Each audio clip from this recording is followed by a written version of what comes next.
following is a presentation of Main Street Media, your source for news, sports, and information on Main Street in Middle Tennessee.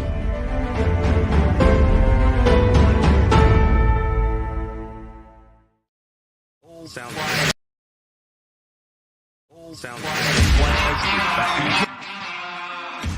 30 years of the best sports talk in Middle Tennessee, featuring Tennessee Radio Hall of Famer George Plaster, Tennessee Sports Hall of Fame coach Watson Brown, and Young Guns Billy Derrick and Michael Sindrick. And now, here's your host, George Plaster.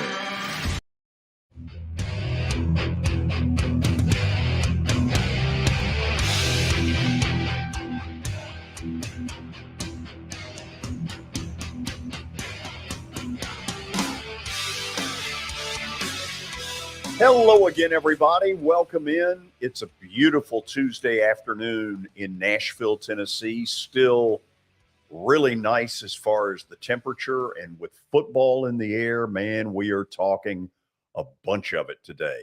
Let's get the show started in a hurry because we got a lot of things to get to. Let's say hello to Coach Watson Brown, who joins us from the Plateau. Watson, how are you? George, the Plateau is great today. It's really pretty up here. I met our good friend Norman Jordan in Lebanon for lunch today. You were discussed in a nice way, believe it or not. You Really? would think when those two get together that it wouldn't be real pretty, but it was very nice. So I hope your ears were burning in the proper way. So Norman, you, who else? My wife, Brenda. Okay. Norman and me. Yep. Gotcha. Had a good lunch. I can We see ate at Brenda Old saying Charlie's, nice things. and it wasn't Free Pie Wednesday, and we went to Old Charlie's. Did you? Yeah. Maybe they ought to sponsor the show. Well, we need to work on that, don't we? Yeah, I think we will. Billy, what can you do to help us there? Not much, George. Yeah. Maybe we show our faces there. Thanks for playing. But Watson, you're trying to tell me no shots were taken at George without him there? Honestly, today we were both on our best behavior.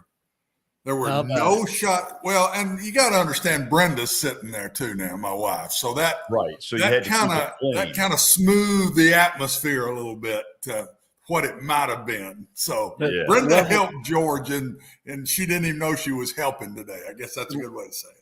Leveled the playing surface for George. Leveled the playing surface and kept our behavior under control. Yes. So I was treated the way a Hall of Famer should be treated. I won't go that far. I'm not going to go that far. Yeah, but I didn't think you so. were treated okay. We're not going to go past okay. How's that? That's fair enough. I'm still alive. Let's say hello to Terry McCormick. He's the author of our daily Titans update. Terry, what do we got going there? Well, George, today is an off day for the Titans, but they're getting ready to play the Buffalo Bills. And before I go much further, I got to say to Watson, let's be honest. It's really only fun to take shots at George when George is present to be able to hear it. Very good point, Terry. Maybe that's why we didn't take any, or I should have gone and recorded them and just played them today on the show. We've been to Old Charlie's with him, but it's never been when it wasn't Free Pie Wednesday, Terry, if you realize that. That is true. It's always Free Pie Wednesday when he takes us to lunch. And he But I have hasn't paid also for picked every up- one of them like he says. I have picked up the tab. Oh, no. on- You have not picked up every tab when we've gone to Free Pie No, I Wednesday. didn't say every tab. Okay. Let's Terry, clear you're up in the no position atmosphere to a little talk. bit here. You are in no position to talk, for you have never picked up the tab. Me? I most definitely have picked up the tab. Oh, Terry, are you having trouble hearing today? No, I mean, No, I'm talking You about invited- Watson. Turn up the battery.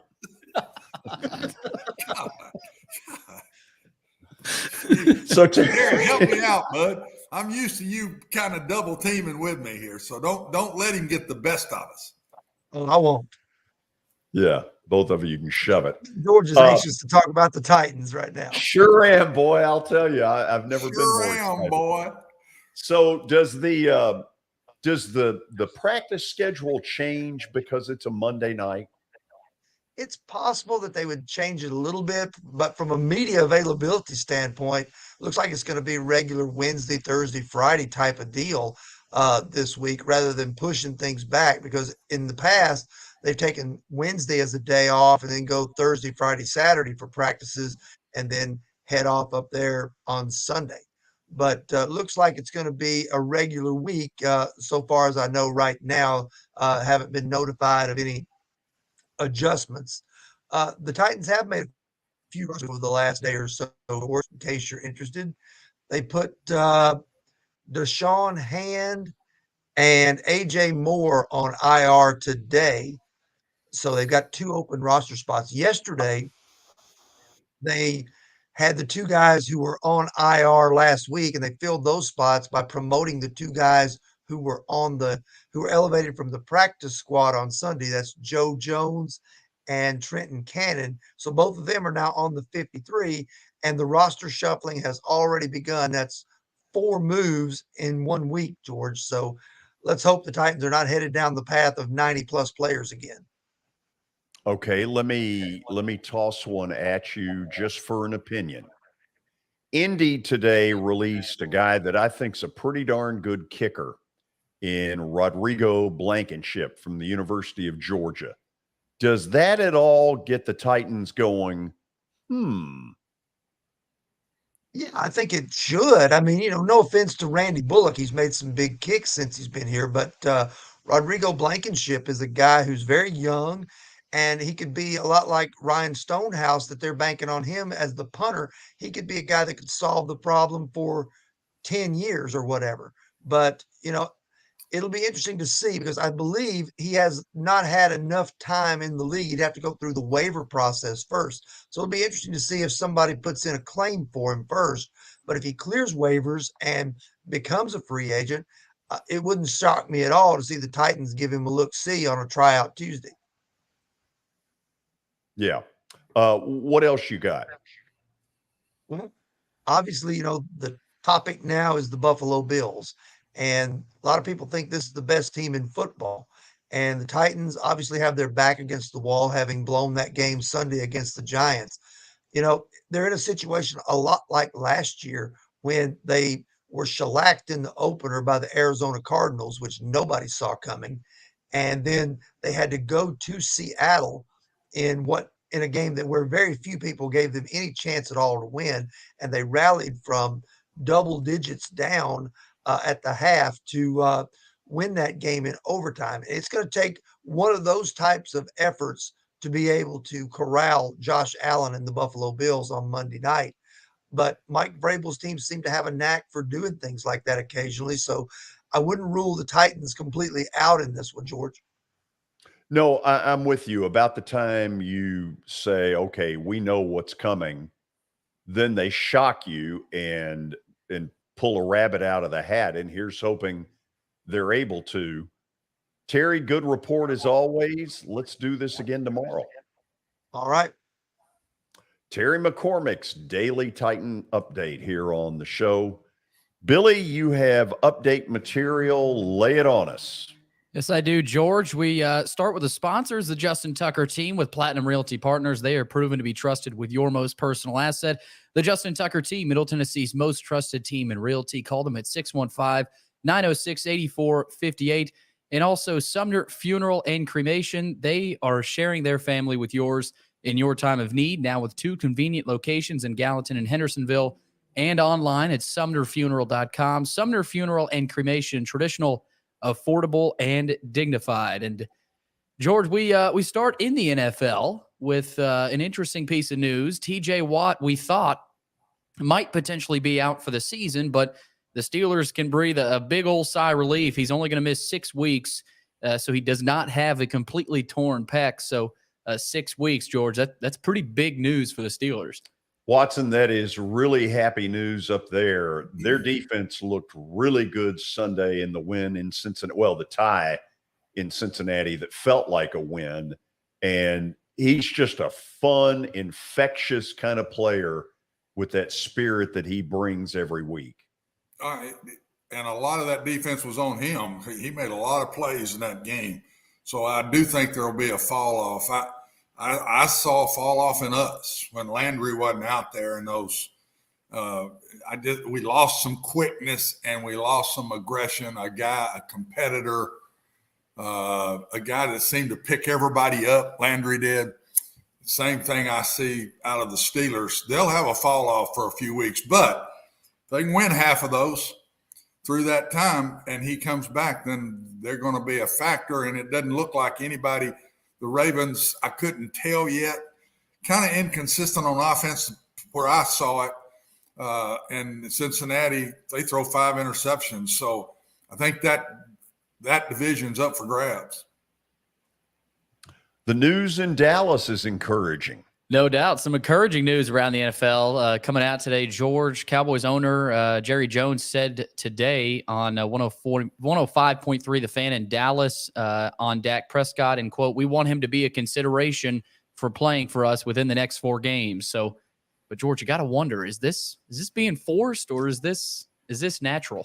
It's a really good question. It does feel like, Watson, a move of desperation. I'm no doctor, and it's probably unfair for me to go there, but the Cowboys looked awful Sunday night with Dak.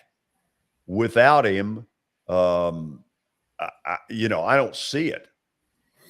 No, I don't either, but I know that surgery. I told you about one of my players that had it. Back in those days, it was 7 to 8 weeks.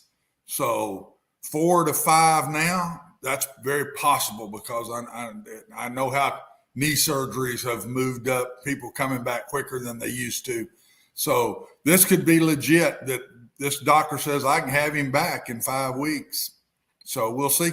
I'm sure he's already had the surgery. Yeah, I had it yesterday. The third story we've sort of talked about, but go ahead. Yeah, Rodrigo Blankenship, George, released by the Colts.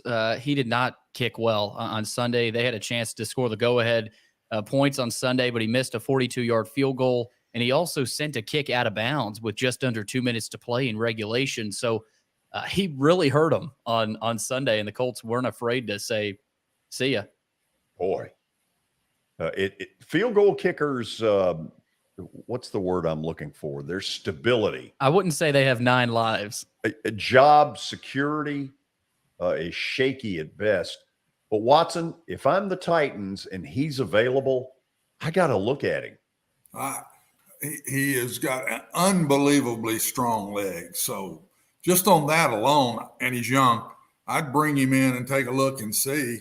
And grab him if I can. I don't know. And our guy has been inconsistent. Bullock has had good times and bad times, but why would you not? That doesn't hurt anything unless you're worried about the psyche of Bullock. And he's got to be sitting there saying, I better pick it up or they're going to be somebody in my spot.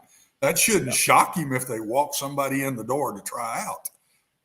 No, the kickers, their job security is incredibly fragile. Rodrigo Blankenship has been really good for the Colts. He has this miserable game on Sunday, and it was out the door. And, wow, that one shocked me. But I also think in good times, he's a really good kicker with a stronger leg than Bullock. It also tells you, too, how shocked they were not to win that game. I mean, Believe me, they got back on that plane and they were devastated in time with the Texans now. That's not what they expected going down there. Yeah, that was more like kissing a stepsister. Ooh, I think it's even worse. Wow. It was a bad day all around on Sunday for NFL kickers, so I'm surprised that hasn't happened more. George, last piece of news here in the NBA. The Phoenix Suns owner Robert Sarver has been suspended for 1 year and fined $10 million for workplace misconduct. In quote, he engaged in conduct that clearly violated commonplace workplace standards, the NBA said. So brutal news for the Suns owner. Luckily, it's not a coach or a player. No, it's not a real pretty story. If you read the lengthy stuff that's come out about it, it probably should have happened before now. Well, and we've had that with the Commanders. and the NFL too. And I don't know, these owners need to clean their act up. Jeez. I mean, you've got all the money in the world. You're a powerful person. You own one of the teams in the NFL. You're doing well. Clean your act up, man. Act the way you're supposed to act. I got no patience for that now. Agreed. That's it, isn't it? That is it, George. Okay, let me tell people what we've got coming. We got a really good show for you. Tony Basilio, who has become a real favorite on this show, sports talk show host out of Knoxville. He'll join us after the break. We'll talk Tennessee football, and we'll ask the question, how far away is Tennessee from the Alabamas and the Georgias? What would it take for them to get there? Might be a free agent defense. Might really be the answer, but we'll ask it. Then later in the show, we'll go out to Nebraska and find out what's going on in the wake of the firing of Scott Frost. And then a fun little exercise that you may want to try and do before we show ours. We rate the Southeastern Conference 1 through 14. You might try that one as well. You might find out it's harder in the middle than you would hope. This is Main Street Media Television.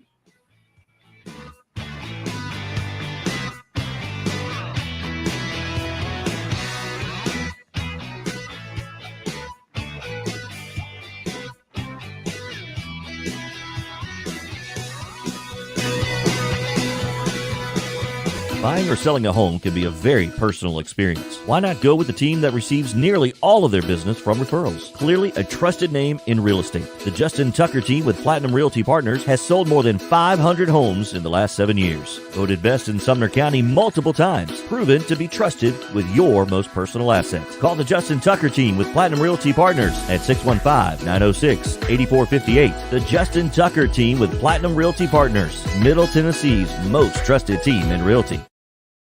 I highly recommend Sumner Funeral and Cremation because of their caring nature and attentiveness to detail. Pre-planning your funeral now will bring you peace of mind and less stress to your loved ones. When the chaos of losing you happens, your family can honor and celebrate your life, knowing things are happening just as you wanted them to. Pre-planning determines the details of your funeral, cemetery services, and can be less expensive. We are honored to serve you and are always here for you in your time of need. Sumner Funeral and Cremation. Traditional, affordable, dignified. SumnerFuneral.com. Jody Jones Dentistry can handle all your dental needs, from the basics to cosmetic procedures. All of this in the nicest dental facility I have ever seen. Jody has done it right. They're located conveniently at 55 Music Square East, and for an appointment, it's simple. Dial 615-259-5100 and tell them Plaz sent you.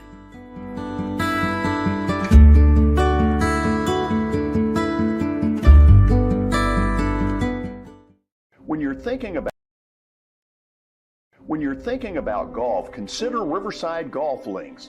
Under new ownership, the course has improved dramatically. It's now 27 holes, complemented by a 9-hole executive course. Book a tee time now at 615-847-5074 and get ready to enjoy the beauty of golf in the Old Hickory area at Riverside Golf Links.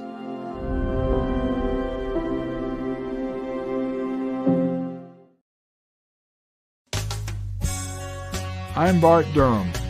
I was sworn in as a lawyer in 1963, and I've been working as a lawyer since then. We're a firm that does exclusively personal injury, a lot of tractor-trailer crashes.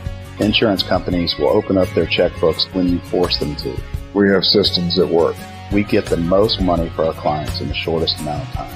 I'm Blair Durham. My dad and I want to help. Give us a call at 615-242-9000. This is Eric Berner with Rockcastle Wealth Advisors. I help people in the pursuit of making their money live as long as they do. People hire me because I use a customized, individualized, and personal approach for the person I'm working with. Everyone's situation is different. If you've lost a spouse or a parent and want to make sure your inheritance is utilized, and does not just disappear, I can help with that. Call me at 615-235-1058 or email eric@rockcastlewealth.com.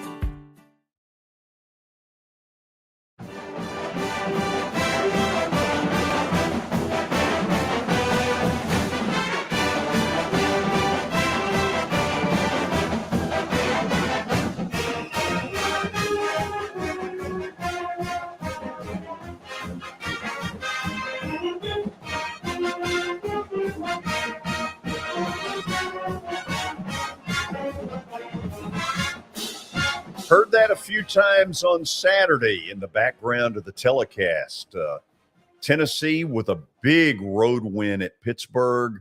Our buddy Tony Basilio, Knoxville sports talk show host, joins us for his weekly visit. I bet your post-game show was hopping.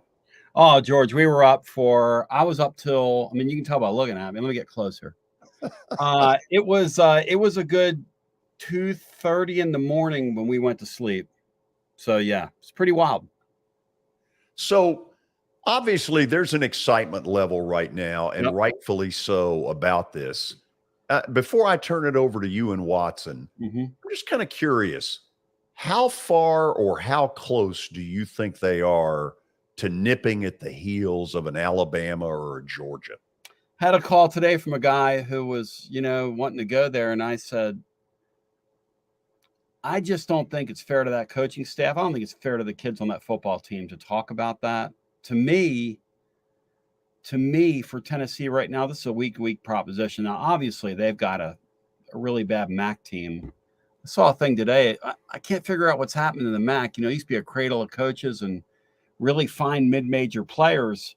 The MAC has 8 of the bottom 12 teams in college football in it right now. It's very strange. Yeah. They're going through a really weird time.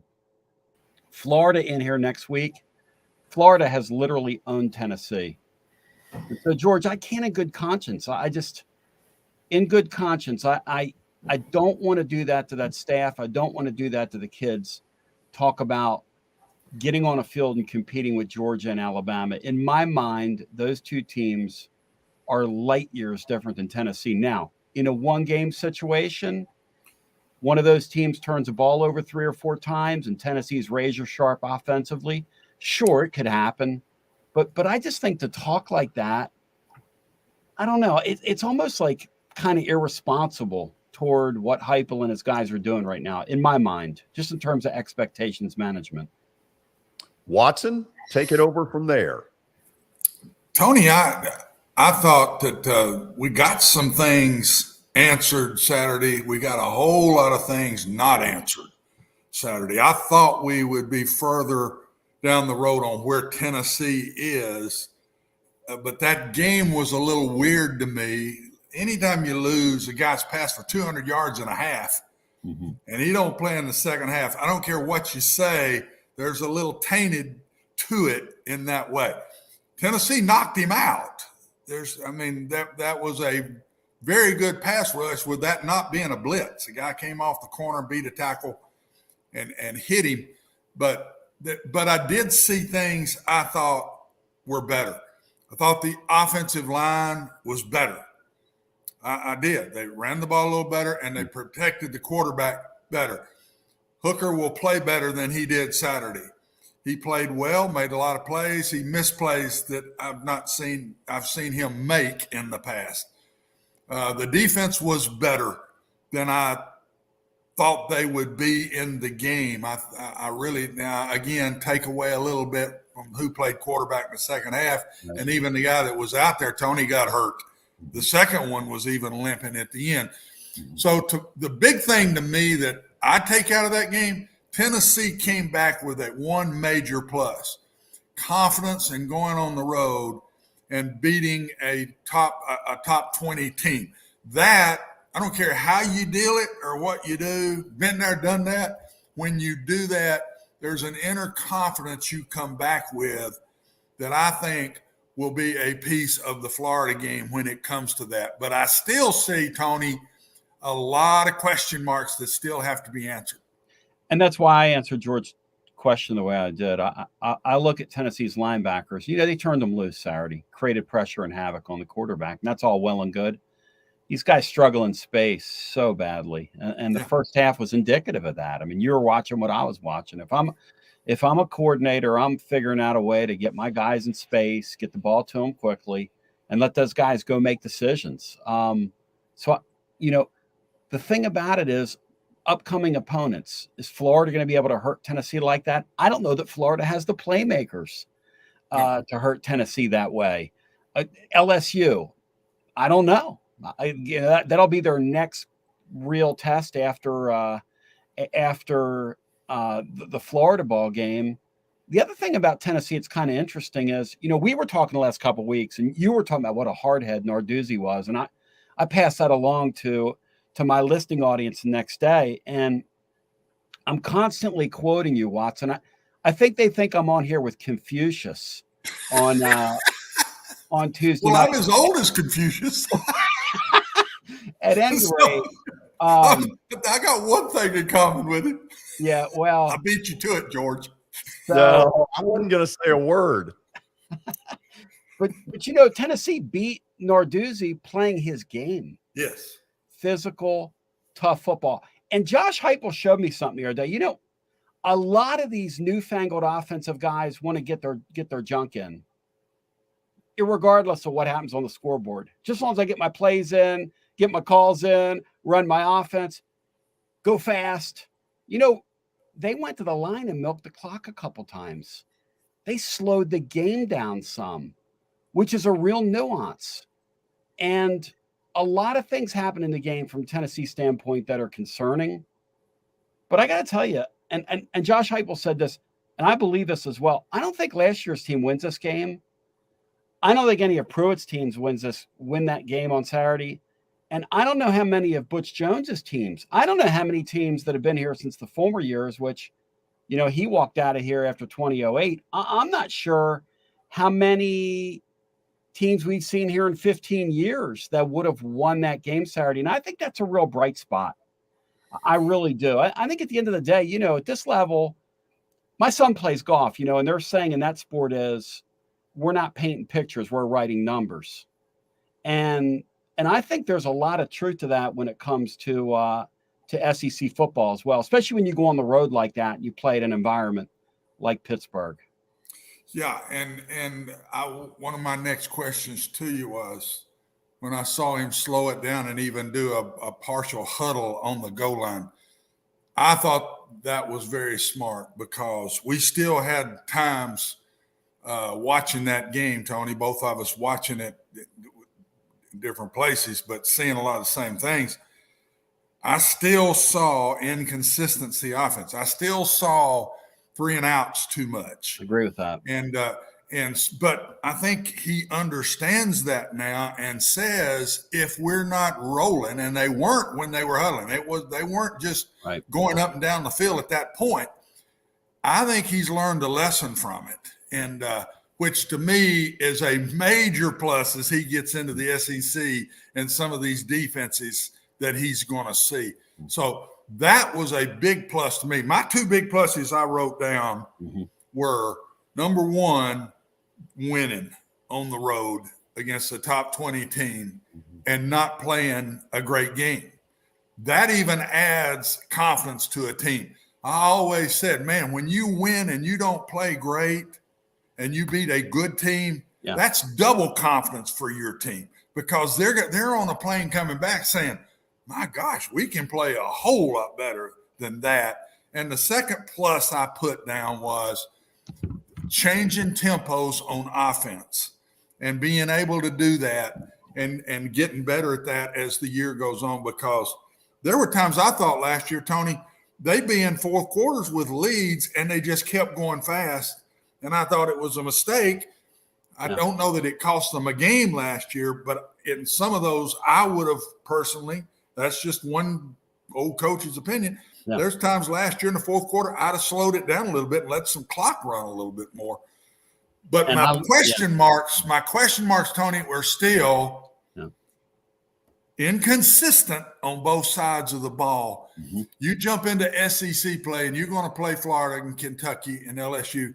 Mm-hmm. It's got to be more consistent than they were to win those games. And it's going to start with Florida in 2 weeks. We talked all off season about how Tennessee would start like gangbusters last year, get to the second quarter or third quarter and just die, and then pick it back up late. The other day, they almost didn't score in the first quarter, which would have been the first time in the Heupel era that occurred.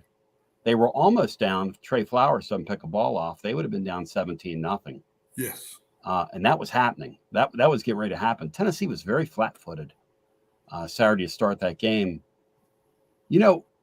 Hendon Hooker's interesting to me because I don't know that he's as good as his numbers last year say that he was, but the number that sticks out to me is the 28 touchdowns, 2 interception number, somewhere in that neighborhood, which, you live with that any day of the week. He did not beat them on Saturday. He did not force anything. He did not try to throw balls that weren't there, though it wasn't going his way. And I think there's something to be said for that. I watched his counterpart at Florida the other night, and Kentucky, Brad White, those guys schemed him up. They had that Richardson kid in knots. He reacted to it. He threw balls up that shouldn't have been thrown. He saw things on the field that weren't there.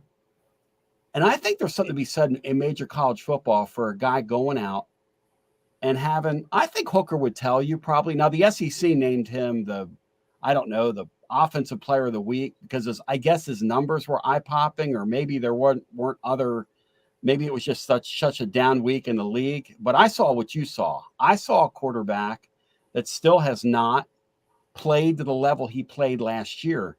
That said, he didn't hurt them.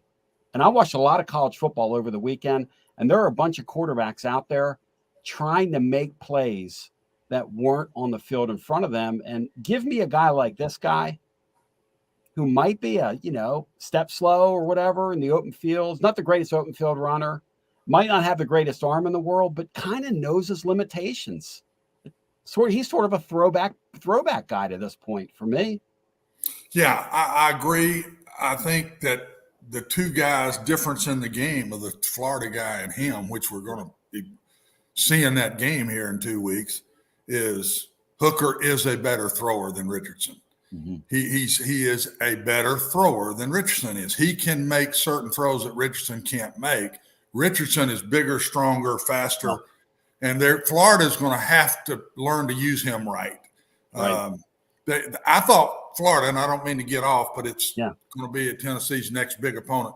I thought they lost their patience in the game and started dropping back and throwing the ball. One thing, Tony, watch for the spread sets, and when they go fast, what Coach Heupel loves to do is he's going to spread you, wide, and then they get up off the ground, they snap in 7 seconds. What he does is he leaves his receivers on the same side. If they ran a pattern on the left, he puts the formation to the left where they don't have to cross the ball. That's how he goes. One of the ways he goes faster. But when you get in those big splits now, and Pitt manned them up a lot, it's harder to run man-to-man routes when that ball has to travel so far. It's going to be interesting to watch as the year goes on. Last year, they got a lot of zone. I'm thinking with those massive splits, they're going to get more man. But that led to the two receivers, McCoy and number 4. What's his name, Tony? I'm sorry. Hyatt, Jalen Hyatt. Those two guys can run the slants and the fades really well. He's found him two that are big enough, strong enough, and can do that. But I'm telling you, I still see some things offensively he's going to deal with, and I'm anxious to see people start manning him up a bunch like that. Does he cut those splits down and start running more crossing routes and stuff? It's going to be interesting to see how people play him after playing him 1 year. Now, you're thinking about Tillman too, but, the 3 main guys are Hyatt, Tillman, and also McCoy, who you mentioned, who had 4 targets the other day and 4 catches. It just pops off the screen at you. But you make a great point. I was wondering at this level what kind of adjustments, because they were not going to let Josh Heupel run roughshod over college football this year. It doesn't work that way. So it's going to be incumbent upon him to make adjustments. So let's say you're right. Let's say Florida rolls out and they play that type of defense and they're up there. The adjustments are you snap off routes, you get stuff in the slot. Is that the adjustment, Coach? You try to run slants or seams. You try to give the inside receiver all the space to run the fade. But then you've got two bigger guys on the outside that can catch the fades and the slants. But that's about what you do when you've got those massive splits. You can run a hook. I wonder if he'll cut it down a little bit, Tony, and run those shallow crossing routes that all these passing mesh teams, as we call them, run. He's not done much of that I've seen, but his splits don't let him. His real wide splits don't let him do that. Well, you know what else is interesting too? You think about the space they're leaving open, the middle of the field so far. I wonder if this is by design. I don't know. I would have thought to this point we'd see backs more, and particularly the freshman back, but he didn't play in the game the other day. And, that was always at Central Florida, just a common occurrence in his offense was using backs out of the backfield. And he's going to do that. I think he's trying to develop the one he wants. Yeah. I think that he didn't play the young ones. That was such a big game. Pitt gives you a lot of looks. Yep. Protection is the last thing a young back gets. It's hard. It's just hard. Mentally, it's hard. It's also physically hard to block those big linebackers, things they got to block. You're going to see those young backs play more and more. He'll play them a bunch this week against Akron. And somebody is going to develop there by the time Florida gets here. He's going to pick the ones he wants. He's playing a lot of people right now. But and I don't know how much time we got left, George, but the last thing I had, Tony, to bring up to you is we're going to get to watch them play Florida, and that's huge. And we're talking about Georgia and Alabama, but Florida and Kentucky, you've still got to step by. And I'm telling you, Kentucky was impressive. That bunch was impressive Saturday night. They have learned how to win games. You damn straight. They're physical. Yes. They're mentally tough kids. Yes. They don't give in to anything. No. You better quit thinking Georgia and Alabama, and you better see if you can get by Florida and Kentucky. That's what I say. I'll tell you what's remarkable. Kentucky gets in the ring with Florida, and they look like a heavyweight. They get in the ring with Tennessee, and they look like a lightweight. It is the strangest thing in the world. They've beaten that Florida team 3 out of 5 years now, and a couple of them were convincing wins. Like Saturday's win, there's nothing, and I mean nothing fluky about that. They beat that Florida team up. They're physical with them, and then they play Tennessee, and it's almost like the Tennessee-Florida series. And, college football, for that reason, guys, remains one of the more interesting sports in the world because that is as real as rain. That what I just talked about it's all over the place in college ball. That's as real as rain. That's why, Tony, the SEC, George, I'll finish with this. That's why the SEC is week to week. If you try to get on down the road 3 or 4 games, you're nuts. It's week to week. Even for the great teams. Look at Alabama last week. Look at A&M. And look at A&M.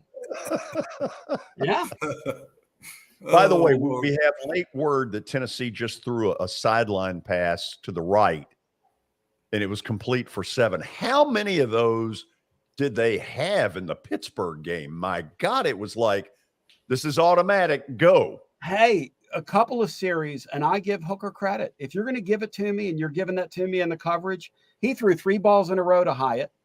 He came back in one set and threw 2 straight balls to McCoy.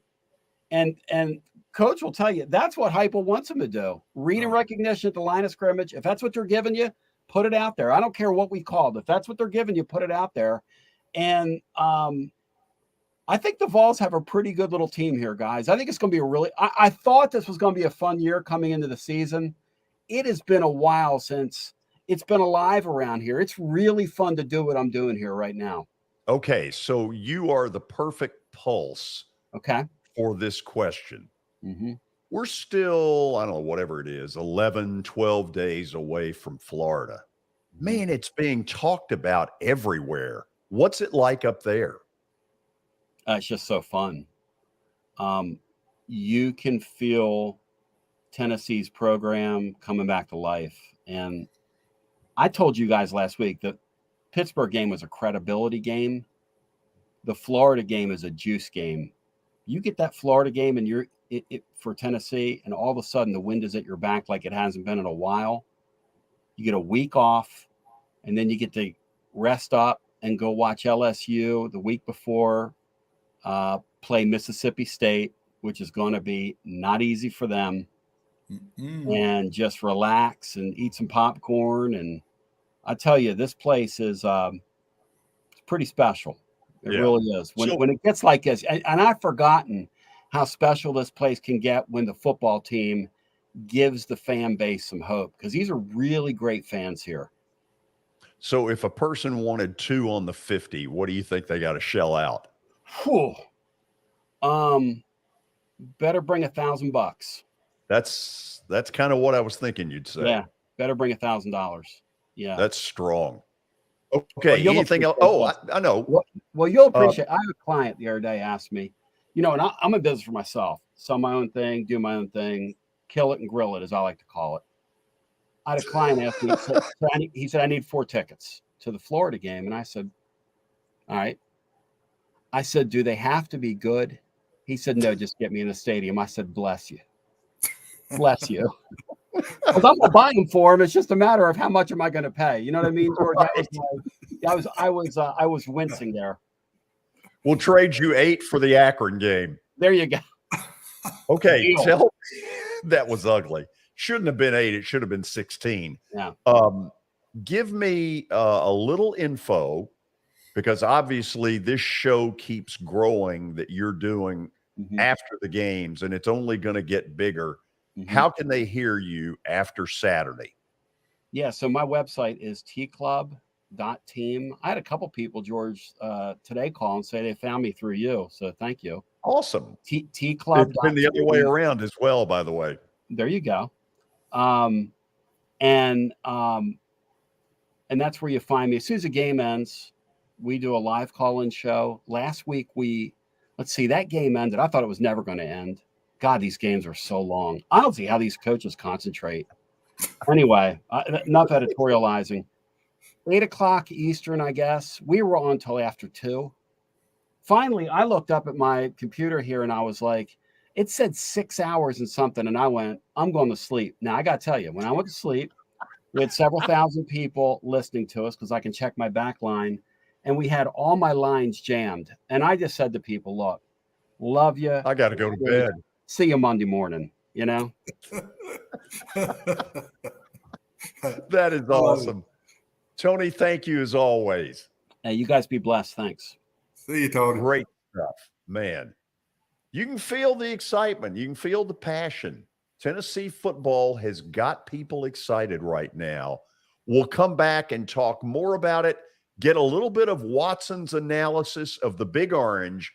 This is Main Street Media Television.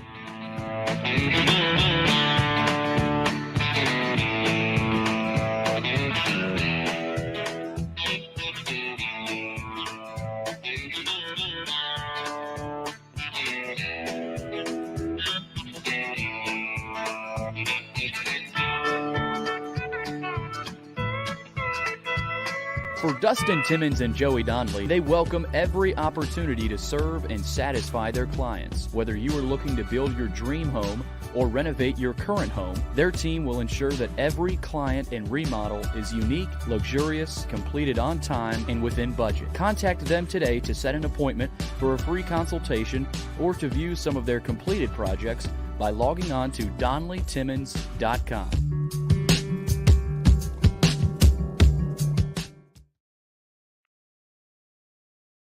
At WellSkin Dermatology and Aesthetics, we pride ourselves in providing access, innovation, and a patient experience second to none. Access to care and treatment when you need it. Innovation with medical-led cosmetics and various on-site technologies for full-service treatments with a customer experience that is calming, casual, and effective. Independently owned, providing medical, surgical, pediatric, and cosmetic dermatology and more. Visit WellSkinMD.com to schedule your appointment today. WellSkin Dermatology and Aesthetics. Access to healthier skin.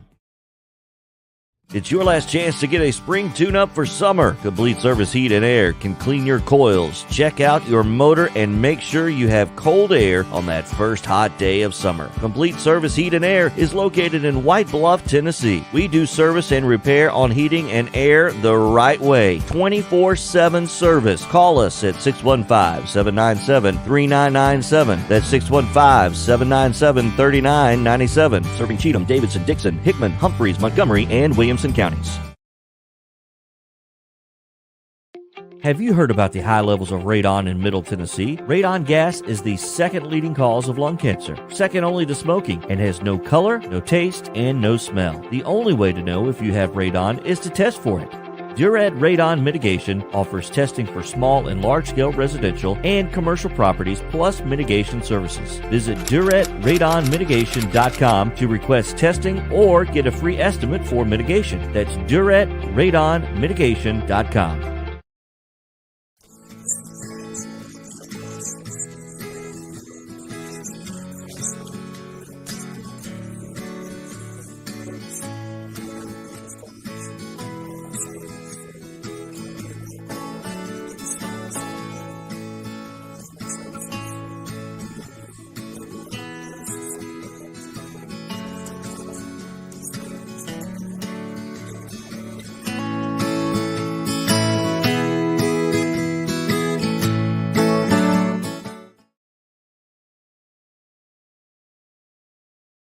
Since 1865, the First Baptist Church of Gallatin on Winchester Street has served its community by catering to the least, the last, and the lost, providing a church of welcome used by God to save the lost, transform the saved, and impact its community. As a proud multi-ethnic congregation, Pastor Derek Jackson personally welcomes you to join them in fellowship Sunday mornings at 8 in person or at 1045 in person or online at firstbaptistgallatin.org. First Baptist Gallatin on Winchester Street, serving with open arms as a true church of welcome.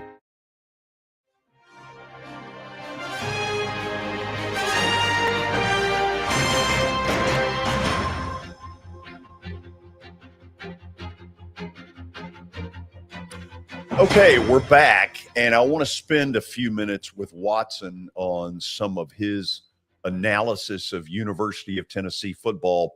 Watson, from the very beginning, you've been talking about these lull periods, these 3 and outs, these 8 to 10 minute stretches where they're not getting anything done.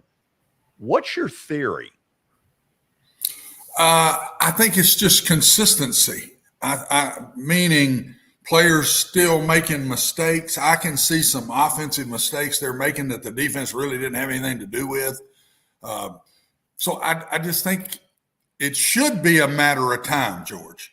It should be a matter of time, and they get past this. But they didn't. They didn't Saturday. They still had those. But the difference was they beat a team on the road that was ranked and did not still play great on both sides of the ball. I just saw wide receivers start to make plays, and I thought that was we talked about that in the summer.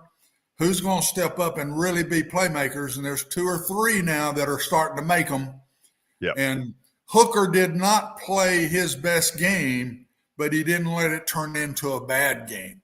Tony kind of said that also. That's what I noticed. His consistency is better than last year, because last year, if he hit a spell where he didn't play well, it was a turnover. It wasn't Saturday. So I still got question marks about this team. I'm not ready to put them up there as even the second best team in the East just yet. I'm not. They've struggled with Florida a long time. But George, Florida's got South Florida at home. Their confidence level is down, big time down. And they're going to be on the road for the first time when they come to Knoxville. Billy's going to be taking his team on the road for the first time. Their confidence level right now is down. Tennessee's is up. I don't think this game's going to be close. I think it's 10 points or better. That's what I think is going to happen. Okay, I asked the question not because I believe they're anywhere near the Alabama or Georgia level. Oh, yeah, I know that.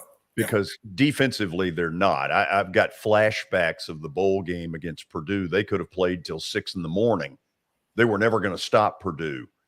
Yeah. What things will a Georgia and an Alabama exploit defensively to Tennessee, in your opinion, when they do end up on the same field? They're going to tackle well in space. Both of those teams are not going to give them the yak yards. When a guy catches a ball, he's going to come down. Both of those secondaries are very good. And I think Tennessee will have a tough time against both those teams in spreading you out.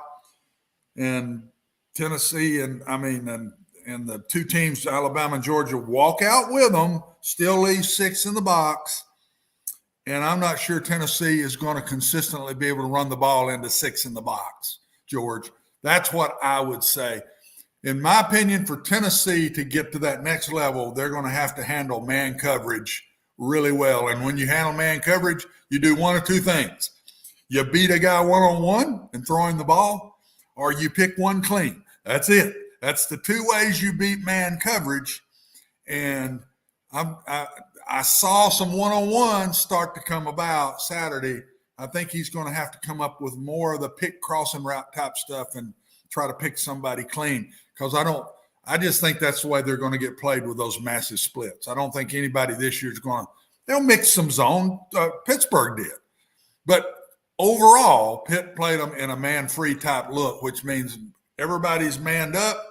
There's a linebacker inside that's free, and there's a free safety that's free behind it. Or they rush a linebacker and cover you straight across man with a free safety behind it. I don't mean to get technical, but that's where I think Tennessee's going to have to win the battle, and they're going to have to win the battle inside, running the ball and protecting a 4-man rush. Okay, would you buy that on any given Saturday right now, they're one of the top 16 to 25 teams in the country, somewhere in there? Absolutely. Okay. What position, if they could get rid of one and go free agency and acquire, would get them closer to 10 to 12? I still think it's up front. Up front on defense. Both sides. Both sides. I still think they're going to have to keep getting a bigger, stronger player, but especially in the defensive line. They need to be more. If you go back and watch Alabama and Georgia in the last couple of years, their defensive fronts were dominant. Tennessee's isn't anywhere close to that yet. Offensive line is not as far off as I think the defensive front is. If they could bring in a couple of really strong defensive linemen and get a little more athletic on defense, linebackers through the secondary, and that's to me recruiting. They've made strides. I'll be honest. Both Vanderbilt and Tennessee made strides. From last year to this year, I see strides made by both teams. Vanderbilt has a heck of a lot further to go than Tennessee, but strides have been made, George. But are those strides going to get either one of them to where they really want to end up being? And I think Tennessee's goal is to win it all, win the SEC East. But I think they would feel very good about themselves if they finish second. And that means you got to beat Florida and Kentucky. Okay. Hang with us. After the break, we go stat of the day, where, if memory serves me correctly, Billy, did I not get one right yesterday? You sure did, George. Yeah. Pulled one out of, well, you know where. This is Main Street Media Television.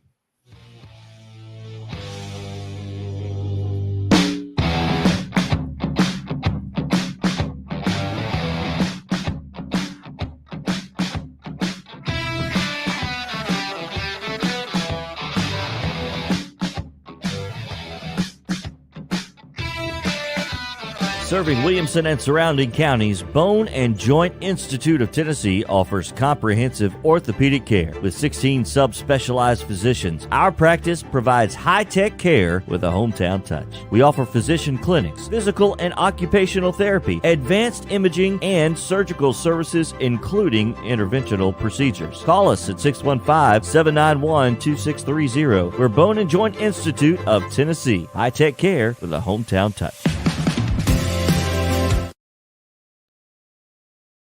This is attorney Bart Durham, and this is me. I'm Aaliyah. Keeping in good physical condition is really important to me. But when I had a wreck with a tractor-trailer truck that hurt my legs so bad I couldn't work for almost a year, I knew I needed a lawyer that understood tractor-trailer cases. So I called Bart. Bart gets millions of dollars for his clients every year. At Bart Durham Injury Law, we've handled hundreds of tractor-trailer cases. My dad and I want to help. Give us a call at 615-242-9000. The high school football season is here, and nobody handles Friday nights better than Main Street Media. Here's Zach Womble with details. That's the name of the game here at Main Street Media and Main Street Preps. Is, we've been doing this for a long time now, and I think you hit on it. We've got an army of reporters across all of Middle Tennessee. I think there's about 130 schools in the Middle Tennessee area, and we try to cover all of them. We cover about 11, 12 counties at this point. And those Friday night shows, it's we're gonna show that off. We're gonna showcase the talent that we have on the field with reporters across several mid-state games on the weekly basis. So whether you're in Williamson County, whether you're in Giles County or Murray County or Montgomery or Robertson or anywhere in between, we're gonna have you covered from 6 to 11. Friday Night Live is presented by the Tennessee Highway Safety Office, where fans don't let fans drive drunk.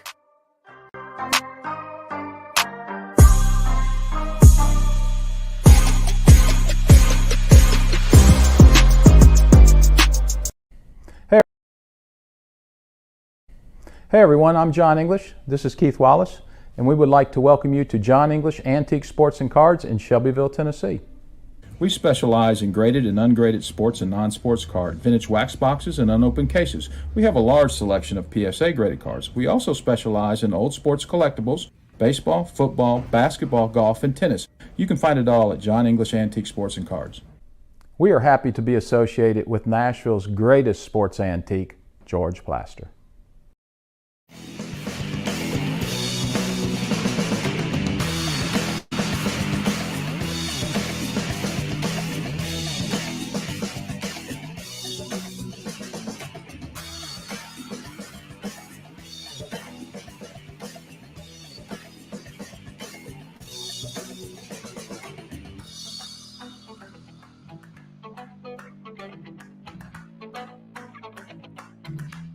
Welcome back into the George Plaster Show. It is now time for Stat of the Day, powered by John English Antique Sports and Cards. Also, Eric Berner, Rockcastle Wealth Advisors.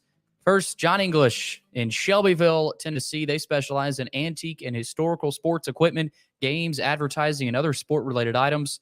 Noon to 5 on Tuesdays and Fridays, Tuesdays through Fridays, and then Saturdays from 10 a.m. to 5. Visit them online, johnenglishgradedcards.com. Of course, also Eric Berner with Rockcastle Wealth Advisors. You can call Eric 615-490-7052 or visit rockcastlewealth.com for more information. And it is time for Stat of the Day. In the last 3 seasons, which NFL team has more losses when leading by 15 or more in the fourth quarter than the rest of the NFL combined? Oh, Lord. Watson. He got me with that one.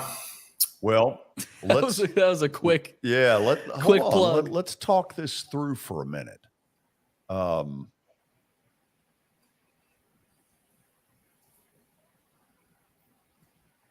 don't think it's the Titans. No, give me some feedback. No, it ain't the Titans. No, they're pretty good at putting games away. No, it's not the Titans. Billy, you stay out of this. Don't I always? Zack Carpenter's in the on-deck circle, and he may be yelling out, Nebraska. God, I don't know. This is awful.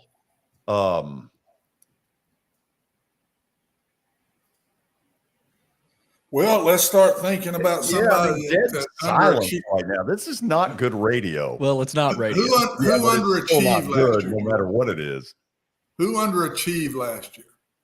Indy. Yep. What about the Chargers were in the playoffs. Raiders were in the playoffs. Remember, it's the last 3 seasons. Yeah, it's 3 seasons leading combined. by 15 or more. I'm going to tell you who I'm picking.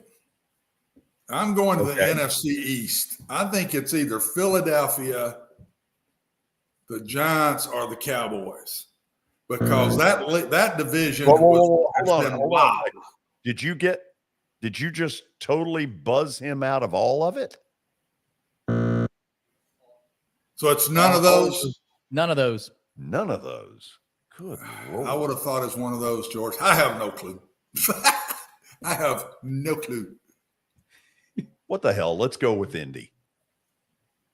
The Falcons. The Atlanta Falcons. Oh, Falcon fever, catch it. Or, as the bumper sticker used to say, go Braves and take the Falcons with you. Those were in bad. It's not that big a deal. It's not that big a number if you look at it there. No. But compared to 245, 2-1, it is a big number. But really, if that's a 3-year total, that's not that many. Really. Ooh, that's a tough question. Yeah, that was a very good question. That was hard. Yeah, and we bombed. I probably would have said Cowboys. Well, they'd certainly be. I mean, they've had their share of something. Anyway, are we officially at 5 o'clock? We are, George. That's it is wonderful. 5 o'clock. Before we head up to Lincoln, Nebraska, we got to get in the 5 o'clock. Middle Tennessee Bone and Joint Love. They service with a family atmosphere, orthopedic service with a family atmosphere, whether it's a sports injury, a sprained ankle, or a major joint replacement. MTBJ has the staff, training, and equipment needed to take care of any patient in any circumstance. Their mission is to provide high-quality, specialized orthopedic care in a compassionate manner to the people of Columbia and Middle Tennessee. Visit mtbj.net for more information. Very happy to bring Zack Carpenter to our microphones. He is the publisher of Inside Nebraska. Zack, did you have the answer? I didn't know it for certain, but my guess legitimately was the Atlanta Falcons. And then, good for you.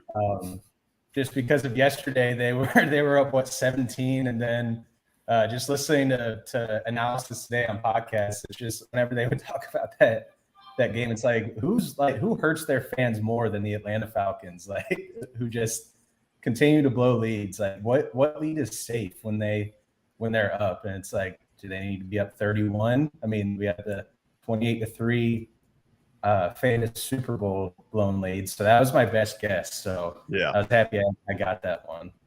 Zack, I don't get many right, but I told a friend of mine Sunday morning, don't be surprised if Scott Frost gets fired today.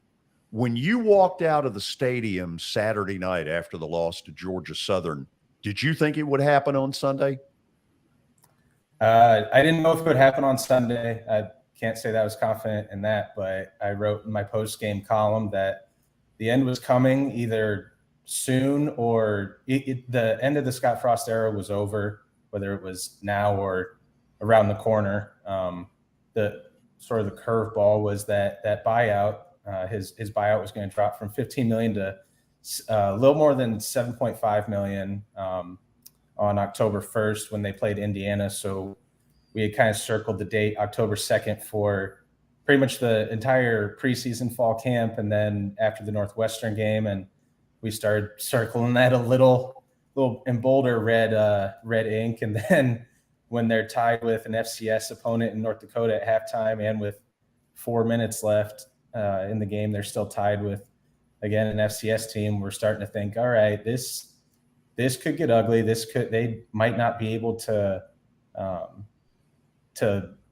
extend. They might not be able to wait patiently until that October 2nd date. And then after the Georgia Southern game, pretty much as soon as the potentially game tying kick sent overtime, as soon as that went just wide left, it was just, you just kind of see it. You could feel it. And post-game press conference, you could feel it. And that's what I wrote about. It was like, all right, well, the end is over, or the end is here, or it's around the corner. But either way, the Scott Frost era has come to a close, and then officially it did on Sunday. Zach, I'll be perfectly honest. I'll raise my hand and say I thought when they made the hire, it was a home run for Nebraska. Now, a lot of people will be phony about it and say, oh, I always knew it wouldn't work, which is a load of bull. Why did it fail?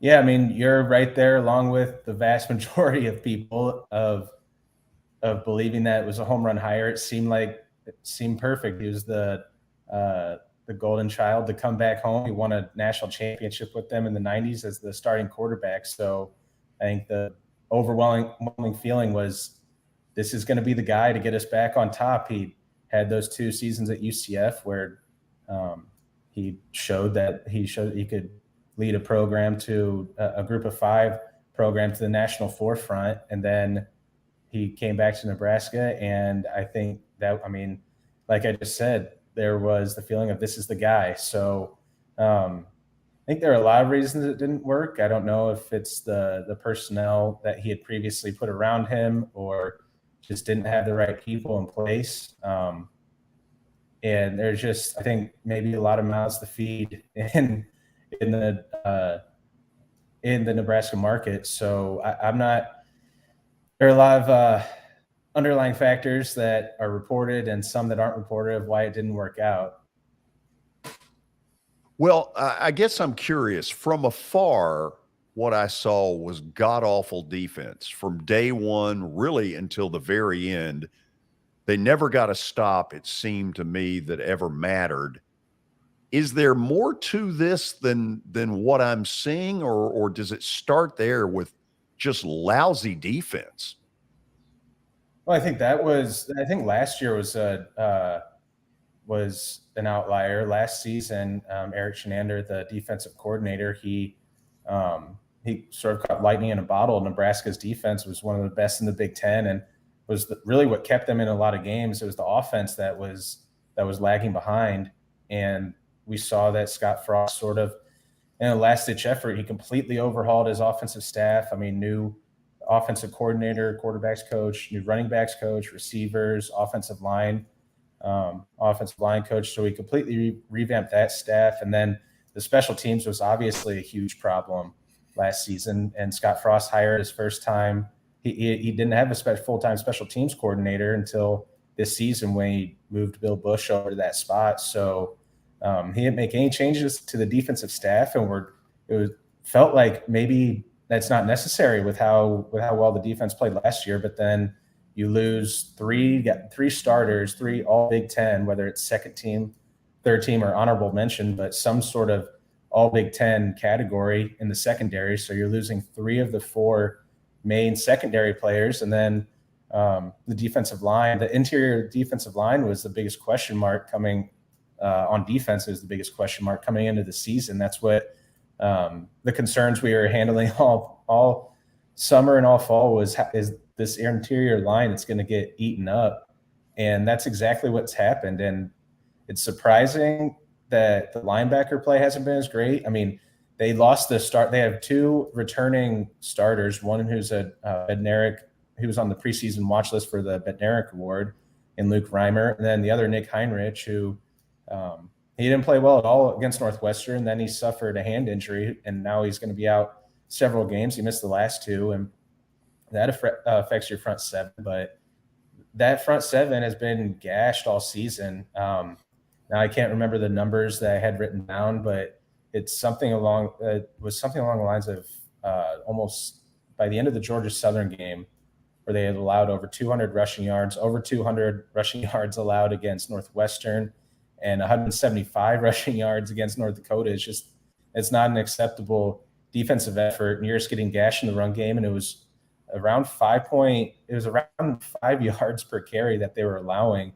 So it was pretty much you allow a first down after every 2 plays. Like that's not acceptable. And your defense is just going to get more and more tired.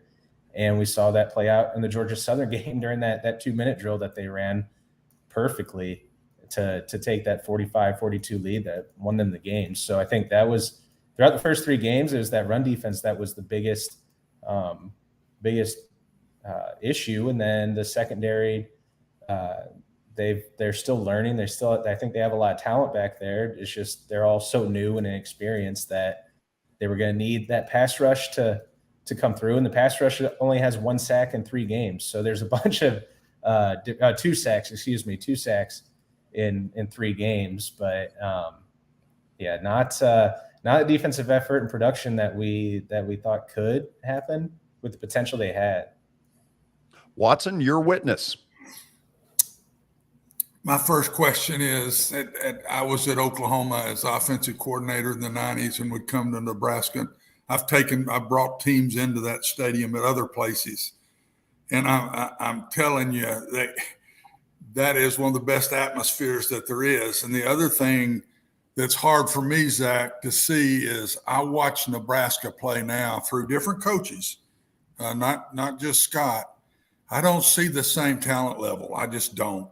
I don't see what I saw in the 90s and the dominance. And when you play those guys, big, strong, fast, and I'm talking about when you're even in Oklahoma, lining up against them, these kids were really, really good football players. And somehow they've got to get recruiting back. Has the Big Ten hurt the recruiting, in your opinion? And why do they not have the players they had in the 90s, maybe in the early 2000s? Yeah, I think that's that's the opinion of most who cover this team and who have been covering for a long time, longer than me. When they made that move to the Big Ten, Texas, when they were in the Big 12, recruiting Texas was such a big area for them to have a geographical footprint in recruiting. And then once they made the move to the Big Ten, we saw that sort of dissipate, and they started not being able to land players out of that state. And with this new staff, this new recruiting staff, with the personnel director they have, and when they brought in Ryan Applewhite from Texas, Mickey Joseph, now the interim head coach, obviously, but the receiver coach before that, you bring in guys like that, and one of the biggest reasons you do that isn't just for their on-field development with guys like Mickey Joseph developing Jamar Chase, Justin Jefferson, but they also have strong, deep roots in Louisiana, Texas, and Georgia, where those are some of the states that are that have the deepest talent pools in America, and that's what you have to dip back into. And you're not going to get the 5 stars or the highly rated 4 stars right away, but we saw Nebraska go into Louisiana and get a player who was at the time the 3rd highest ranked commit since 2006, when our rivals database was created, or that's where our rankings go back to. It's 2006, and he got a 4-star receiver out of Louisiana, and that's what you're going to have to do, is dip into just recruiting. I've covered recruiting for over 3 years, and it's all about time, energy, and just a slow build up, building relationships in those hallways with high school coaches, trainers, with families. And if you already have guys like Mickey on the staff who have those decades long relationships, then that helps you. And then on top of that, the NIL opportunities, I think, at Nebraska are going to be some of the best in the Big Ten. So we already saw that play out with Nebraska getting O'Shawn Mathis in the transfer portal from TCU, and then they have a new athletics facility that's scheduled to be done at some point in 2023. So next year, it's over a reported $135 million or more renovations project. So I know, talking with recruits, that's something that has been brought up a lot, of something they're impressed with, and that's another strong pull to Nebraska. So you have to be able to swing those in your favor and start landing some of these battles. And I thought Nebraska's recruiting in the 2023 class, I thought, has been going really well, and they're sort of for the level of play they had been at over the last 4 seasons. I thought they were out recruiting what they had produced on the field up to that point. Two other things. One quick one on this. When I was going into Nebraska in the 90s and 2000s, Zach, they were making a living off of walk-on kids in the state of Nebraska, making a living. I mean, really good football players that were coming to Nebraska, turning down FCS schools or different places to come and walk on at Nebraska. Is that not as strong anymore? Are they still getting that kind of kid? I don't hear them talking that as much as I did back in the 90s and early 2000s. Yeah, I don't think from what I know, from what I've been talking about with people who've been on this beat and in this market for longer, the walk-on program has not been as impactful. I think the tight end Nate Borkacher was a former walk-on, so he's made an impact. But I would agree that it's probably not as impactful as it used to be. Maybe that's another underlying issue, but I think the things we had talked about before, recruiting maybe not being as strong over the last few years, and they're trying to back end that, or they're trying to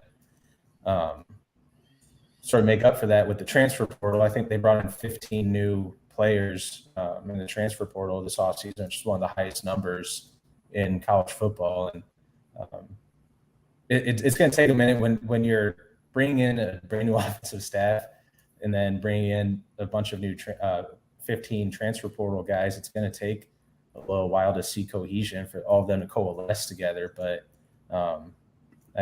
it's hard to build a team that's going to be instantly impactful when you're dipping into the transfer portal as much, because the transfer portal is supposed to be a supplement to recruiting, not a way that you build up a program. One last thing, George, and then I'll let you have him again. My hat's off. Tell me if this story is right. If it is, my hat's off to Scott Frost. We understand that they brought him in at the end of the season, before this season, and said, we'll give you another shot, but you're going to have a different contract and you lose this money if this happens or whatever. And Scott was willing to do that just to get a shot at getting this thing right at his alma mater.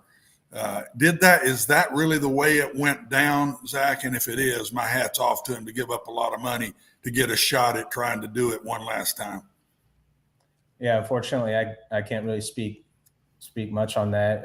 So I'm not 100% sure that's what happened, but either way, I do believe, I know he took a pay cut, and then you had the buyout, which was substantial. That was always on the back end of that, but I'm not 100% certain to be able to say that everything you said is exactly how it went down.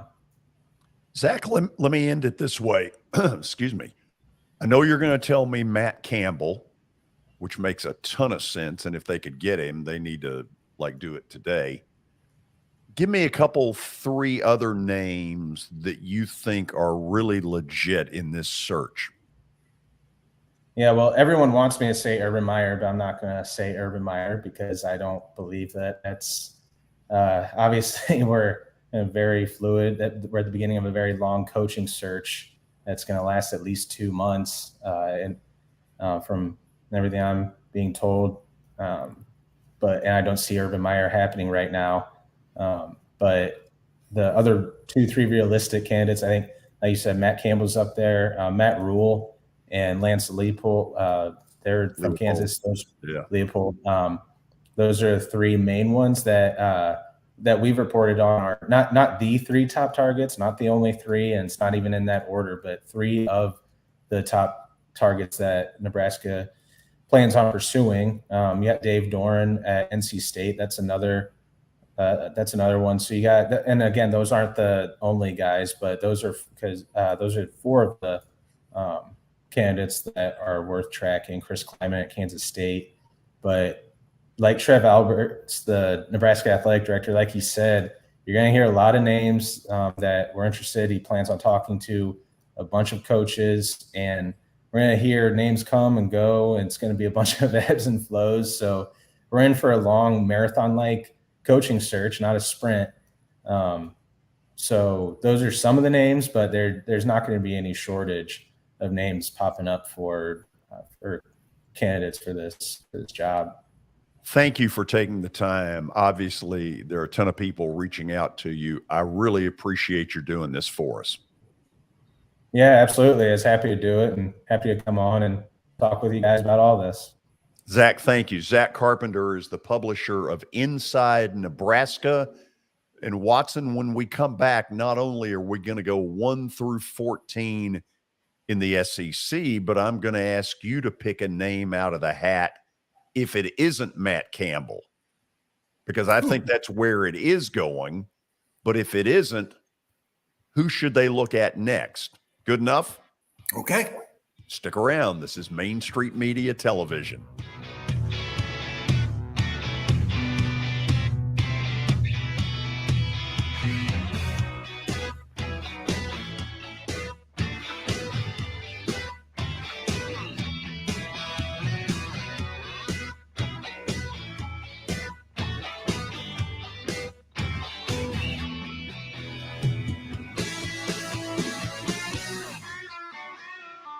At Sumner Funeral and Cremation, our mission is to serve families as our own, celebrate the life of their loved one, and help begin the healing process. My whole family, including my wife and my mom and siblings, were very happy with the treatment that we received. I would highly recommend Sumner Funeral and Cremation. We offer funeral, burial, cremations, and pre-planning services. Sumner Funeral and Cremation. Traditional, affordable, dignified. SumnerFuneral.com. This is Eric Berner with Rockcastle Wealth Advisors. I help people in the pursuit of making their money live as long as they do. People hire me because I use a customized, individualized, personal approach for the person I'm working with. Everyone's situation is different. One area I can help with is if you are newly or nearly retired, or maybe have changed jobs and have an old 401k account. You may need more information to help you clearly understand your options. Call me at 615-235-1058 or email eric@rockcastlewealth.com. I'm Bart Durham. I was sworn in as a lawyer in 1963, and I've been working as a lawyer since then. We're a firm that does exclusively personal injury, a lot of tractor trailer crashes. Insurance companies will open up their checkbooks when you force them to. We have systems that work. We get the most money for our clients in the shortest amount of time. I'm Blair Durham. My dad and I want to help. Give us a call at 615-242-9000. For Dustin Timmons and Joey Donnelly, they welcome every opportunity to serve and satisfy their clients. Whether you are looking to build your dream home or renovate your current home, their team will ensure that every client and remodel is unique, luxurious, completed on time, and within budget. Contact them today to set an appointment for a free consultation or to view some of their completed projects by logging on to DonnellyTimmons.com.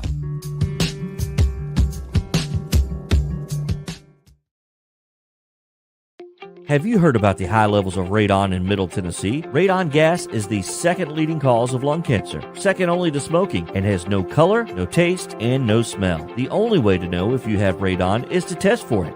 Duret Radon Mitigation offers testing for small and large-scale residential and commercial properties, plus mitigation services. Visit DuretRadonMitigation.com to request testing or get a free estimate for mitigation. That's DuretRadonMitigation.com.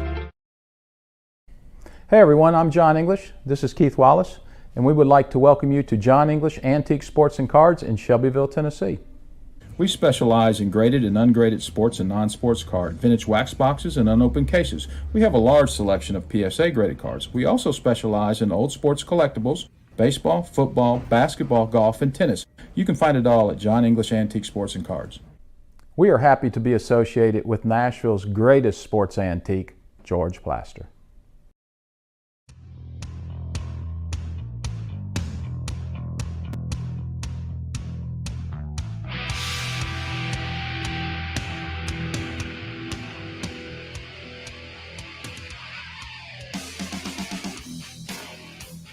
So let's not keep you in suspense. Watson, if Matt Campbell says no to Nebraska, who should they try to go hire?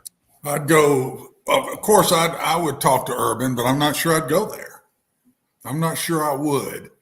I'm not sure Urban fits Nebraska myself, but his track record in college football is top of the line, and they weren't all great places, George. I mean, he won at Bowling Green. He won at Utah. Before got it that was. program going, and then, of course, he went to Florida and hit it big and went to Ohio State. That's two of the top jobs in the country. Two I'd go to. The first one I head to immediately is Coach Stoops at Kentucky. He fits Nebraska to a T. I know the mentality there. I know how they won when they won big. He fits it to a T. I'm not saying they can get him, but I'd have to go through Lexington and talk to him and throw big bucks at him. Yeah. And the second one, I'd go right on north up the road to the University of Cincinnati. Luke and Fickell. I'd be talking to that guy who's going into the Big 12 with them, but at the same time, that's the two guys I think fit Nebraska. Don't know that he could get either one, but you asked me to throw the names that I think fit and I'd go after. That's the two I'd go after. Love it. Okay, now this is a fun little exercise where we go 1 through 14, ranking the SEC teams with no divisional hang-ups or anything like that. And, of course, all of you can say, well, it's easy. Georgia, Alabama, 1 and 2. Missouri and Vandy, 13 and 14. But, Watson, where it gets hard is that 3 through 12 class, because in a lot of cases you're splitting hairs. Oh, and this early, we are splitting hairs. And we don't have a lot, George, by what we've put down here to back it up with, to be very honest. I don't even know if from a week from now that it might be switched in 5 different places. Absolutely. So who knows? But we both, I think we were in agreement on most of this. We put Kentucky in front of Tennessee just because of the way Kentucky's played at Florida. And but as I said to you, the winner of that game goes in front of the other one. So I don't know there's a big difference in 3 and 4 to me. And I'm going to say 3, 4, and 5 because I think Arkansas is off to a really good start. They beat South Carolina good, and they beat a good Cincinnati team, George. So we probably aren't being fair to Arkansas. If you really want the truth, Arkansas probably ought to have been 3 and Kentucky 4, Tennessee 5. But here we go. That's where we went 3 through 5 anyway. I'm not hearing you say Mississippi State. Well, they had a good win at Arizona, but Arizona is not Cincinnati, who Arkansas beat, and it's not an SEC opponent. But I like the way Mississippi State looked in that game. I thought that was as dominant as I've seen a Mississippi State team since some of Coach Sherrill teams, to be very honest. And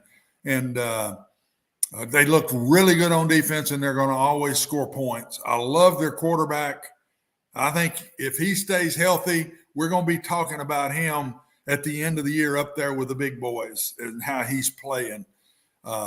So Mississippi State might be a little high over who they've beaten. They have not beaten the teams Arkansas's beat. They didn't beat Pittsburgh, who Tennessee's beat, and they didn't beat Florida, who Kentucky's beat. So somebody could argue with us pretty quick that Mississippi State probably isn't as close to those 3 in front of them yet. And Florida, we've got 7, George, and they probably, even though they're 1 and 1, they beat Utah, who at the point was in the top 10 ranked, and I think they probably will be at the end of the year. I don't think Utah's going to lose a lot of games. So we're cutting hairs right now, but Mississippi State to me was the eyeball, not what's on paper, but what I saw eyeball-wise. I think they're going to be very good. We don't know what Ole Miss is. No. They are 2-0, but they haven't played anybody. No. And they're one that could really fluctuate and move up toward the top half of the league. I wonder where they are at quarterback. I don't think they know. And that's not Lane's way. He wants one. You remember when he had Plumlee and Corral, man, he picked quick and went with it. With him waiting this late to pick, I'd say he doesn't have one right now. which is not a good sign for Ole Miss because they're still going to have to score points in the SEC to win the SEC games. Their defense is still, to me, from a little bit I've watched them against two inferior opponents, still not great. And George, Mississippi State and LSU play this week. Yep. They play this week, correct? Isn't it this week? So and right there already, we're going to have some kind of, is it in Starkville or Baton Rouge? It's in Baton Rouge. And by the way, we will have Mississippi State play-by-play voice Neil Price tomorrow at 5:00. Okay, good. If it's in LSU, that's going to make it tougher. I thought it was Starkville. That's going to be a great game. I think LSU is better than 1-1. They blew the Florida State game. They did some things in that game that they didn't play very well at all, and there's some of the coaching decisions. I mean, so they could be very easily 2-0 as easy as they are 1-1 against a good opponent in Florida State. So I'm really anxious to see Mississippi State in that game. You remember the last time Mississippi State went to LSU, they bombed them. Yes. They embarrassed them. They beat them really bad.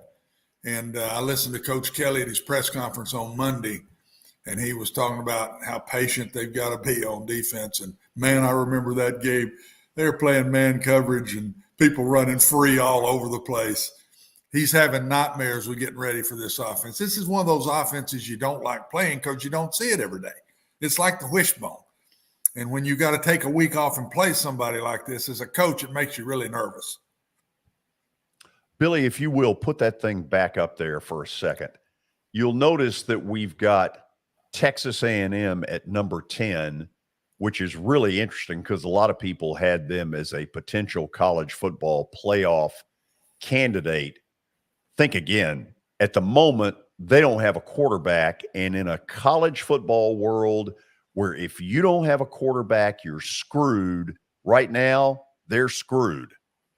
George, they didn't play well even in their first game. And then they bring a team to town that gave up 63 points the week before. 63 points the week before. And there's 600 yards of offense. And they got shut down. They didn't just get beat. They got shut down. So I don't know how we put them any higher than this right now. Their defense looks solid. But, I mean, they better find some way to start moving the ball or they could fall lower.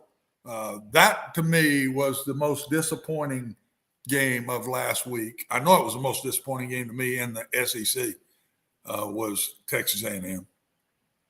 Auburn's 2-0. They haven't played anybody yet. And hadn't looked good.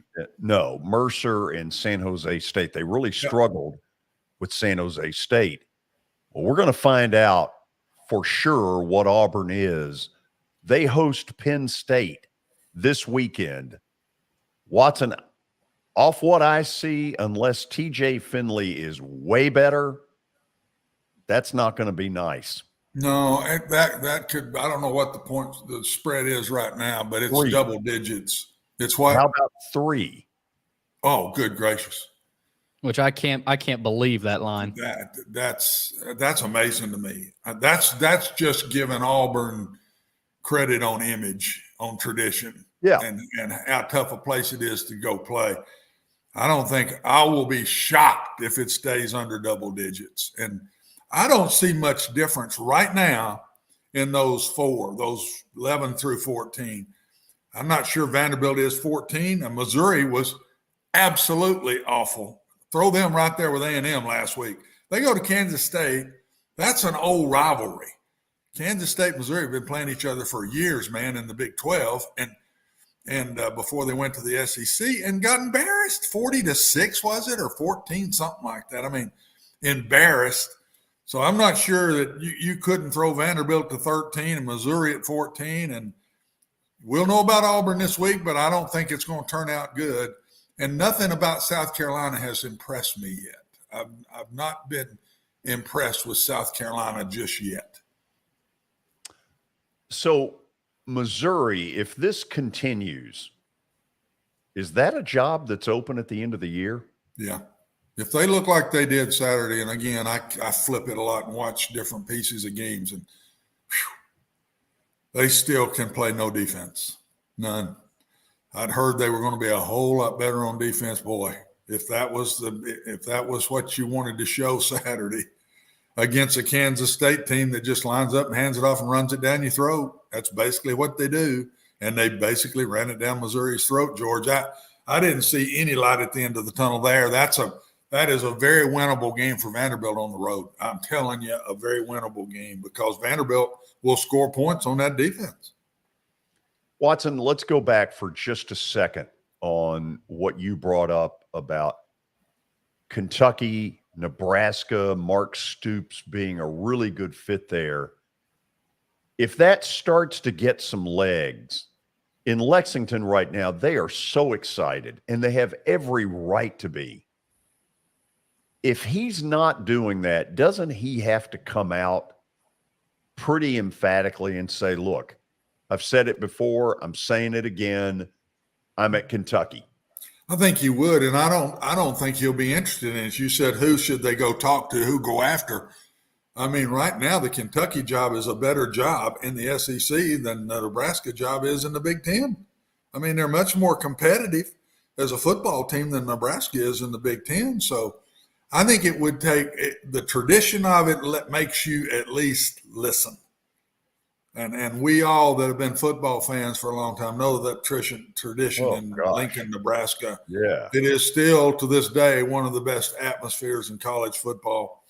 And if I'm Nebraska, that's where I go at somebody like that. Campbell is in that same boat, and I throw big bucks. They got to go after a name guy to me, George, that's done it, and because they got to. They just got to get it right this time. They got to get it right. They've messed it up too many times, and they can't miss again. Every year you do. And when Tennessee hired Hop, I thought that was a fit. I thought he fit Tennessee. The names that I named, I think fit Nebraska, but I'm not sure if I'm at UC, the University of Cincinnati, that I'd change from Cincinnati to Nebraska. Why? You've won a lot more games at Cincinnati than they're winning right now in Lincoln, and you're in the Big 12, which is a much better league to win in than trying to jump in the Big Ten. And I thought that was the biggest mistake Nebraska ever made. I know it was money. I hope we don't turn around for Texas and Oklahoma's sake and say the same thing. I hope it works for the SEC and for Nebraska. Oklahoma and Texas, George. But I'm really anxious to watch it. I'm not sure that that's what I would have done. But my gracious, the money difference in the Big 12 and the SEC, it's huge. What do you do? How do you turn that down when you know it's headed to two big conferences? That's where it's going. How do you turn that down? And yet I don't know that it fit. And they might ought to look up the road north of them and see what happened in Nebraska when they went to the Big Ten. Here's one other thought real quickly, and then we'll go to the break. Trev Alberts, the former Nebraska great, is now the athletic director. And whether he wanted his own guy or not, here may be the bottom line. If he flubs this one, this is his first big hire, but this is the one that matters, he won't be there much longer either. No. And it ought to be that way. Too many times we bring a coach in that don't fit. The AD just fires him, costs the university all kinds of money. Nothing's ever said to him, and he goes and hires another one. I don't think that's right. He's part of blowing it just like the coach he hired blew it and didn't get it done. And I don't think these ADs are catching near enough crap, as I want to say it. I don't think they catch near enough for some of the hires they make. I mean, I see it across the country and I say, oh God, that's not going to work. And most of the time it don't work. Okay. After the break, speaking of things that didn't work, if you can explain Nathaniel Hackett's strategy last night in Denver's meltdown in Seattle, God bless you, because nobody else has been able to. We'll talk about it when we come back. This is Main Street Media Television.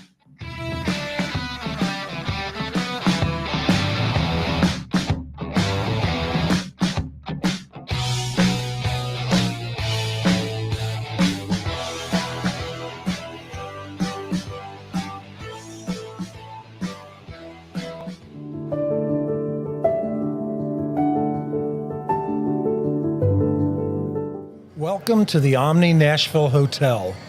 Urban elegance with a vintage touch. Our 800-room hotel opened up in the fall of 2013 with 746 guest rooms and 54 suites.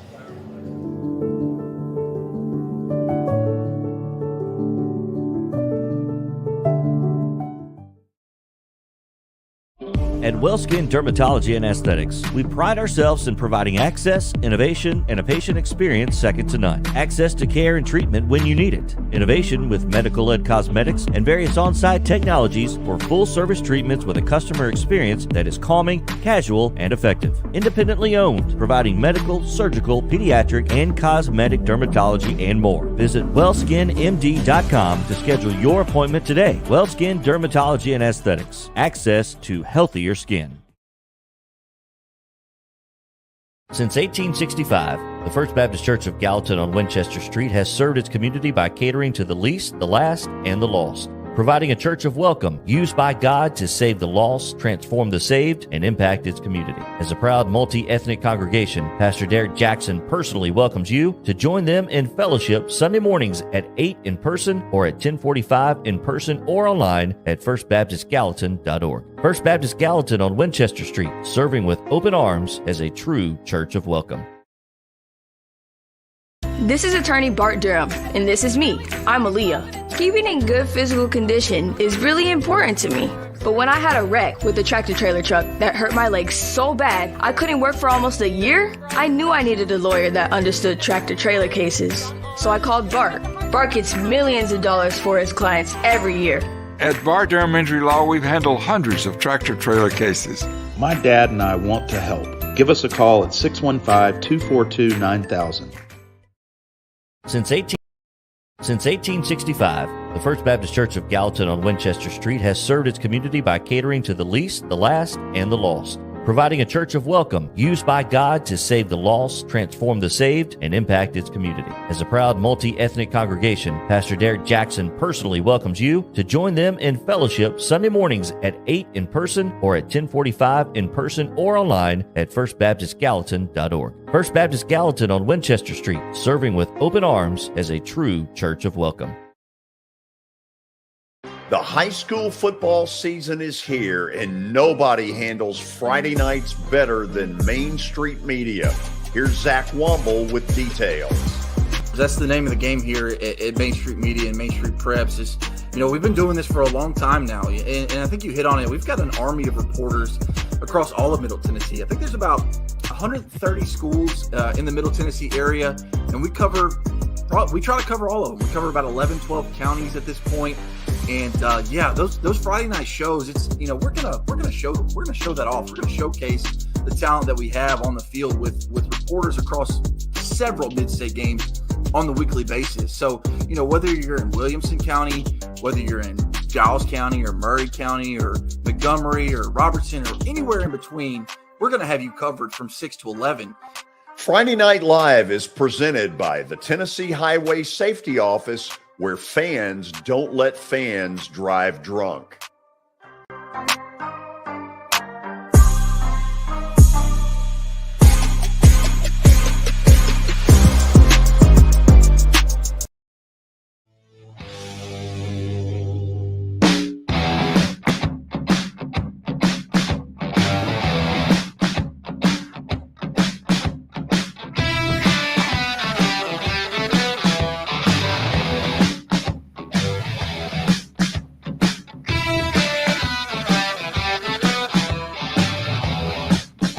So if you watched the Monday Night Football game last night, you witnessed some of the dumbest clock management in the history of clock management. Think about it. Today, other than Russell Wilson, who felt like he had to step up and sort of defend his coach. You haven't heard one person of any real substance come out and say, yeah, I understood what Nathaniel Hackett was doing in the closing moments of Seattle's victory at home against Denver. So, Watson, without getting into a lot of debate, because the whole thing is so stupid, there's nothing really to debate. Is it simply a case where an offensive coordinator never really gets to practice clock management? No, they do that every day.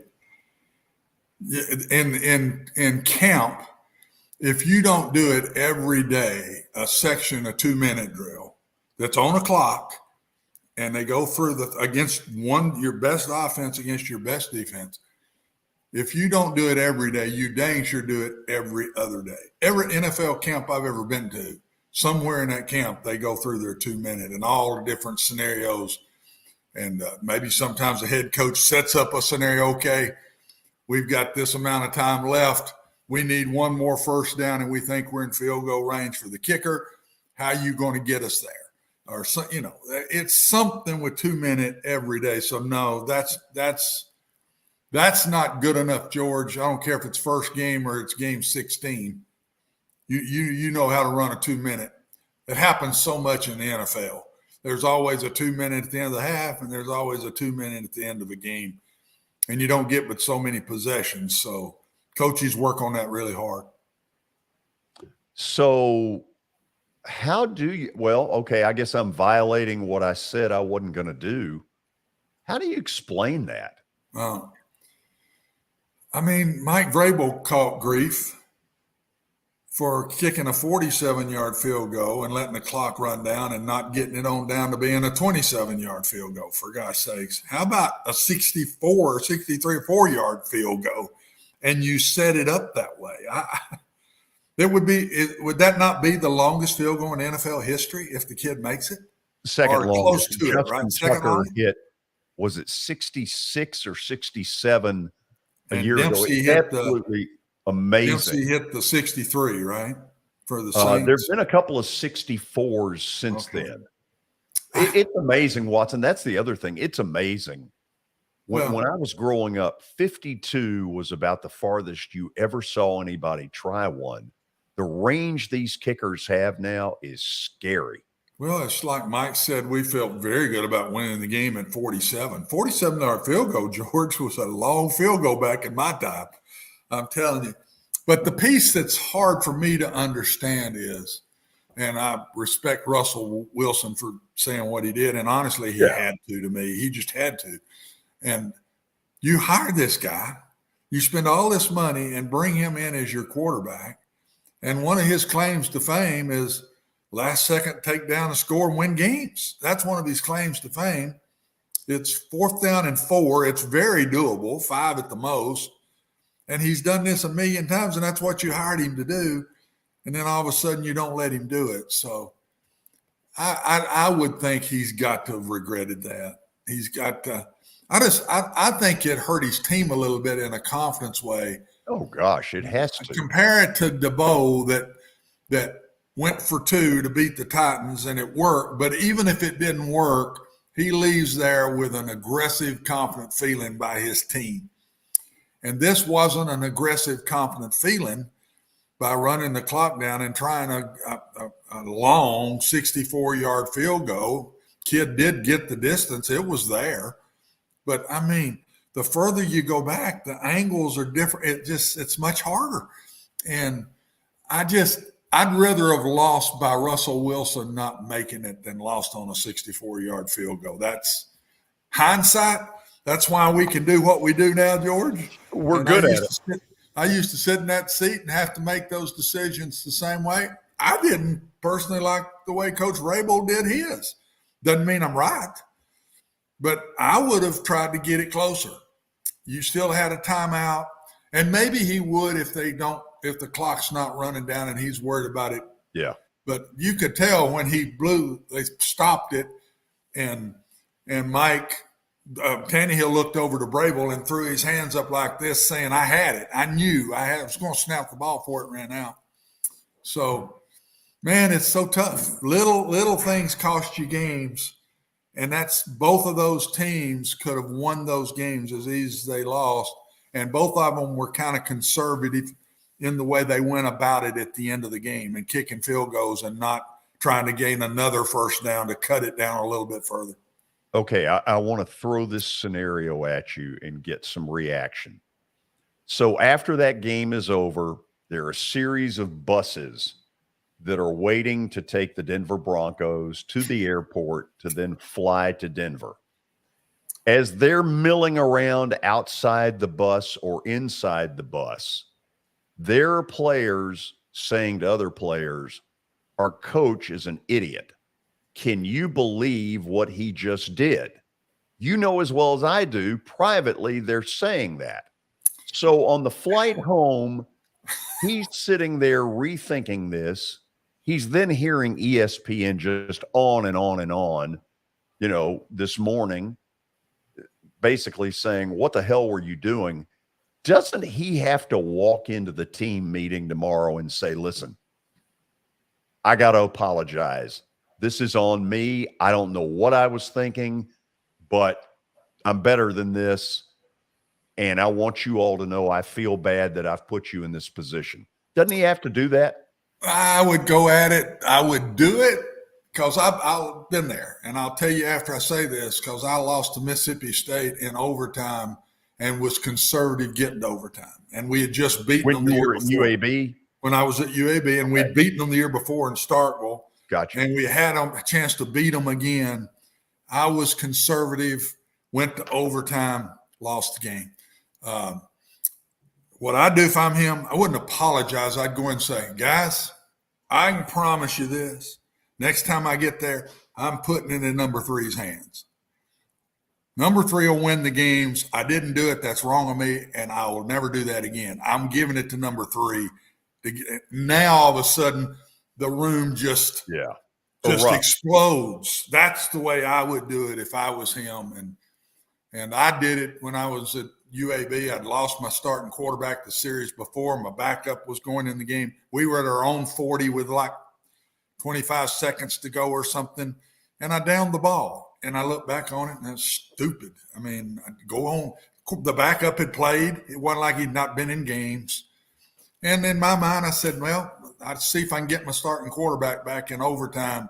Well, he couldn't come back because he was head, and we lost. So I've lived with that now for a long time since I left UAB, and this will hurt Coach Hackett. But if I'm him, that's what I do. I don't apologize, but I say, never again am I taking the ball out of number 3's hands. That's okay. I like your answer. I'll also tell you this. When you sit in this chair, you're always 100% until you get to Plaster bet of the day. And then you're probably more like 45%. We'll come back. I need a victory in the worst sort of way. Say a little prayer for me.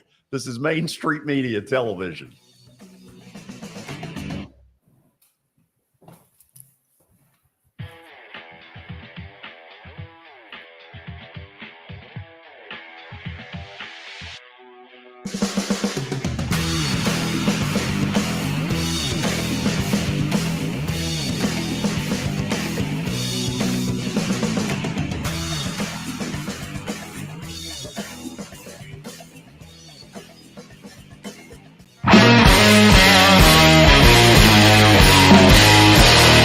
Tell me a little bit about your company. So One Stop Realty has been around since 1974. We are your hometown brokerage. It is family owned by me.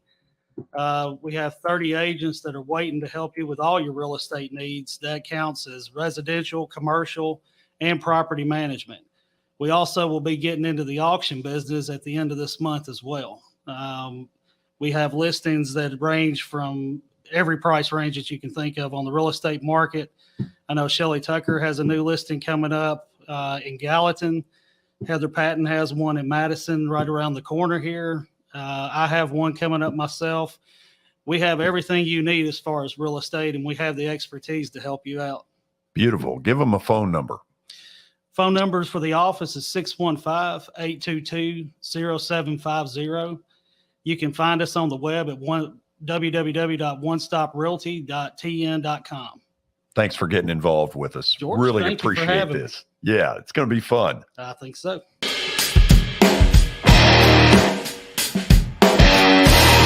I highly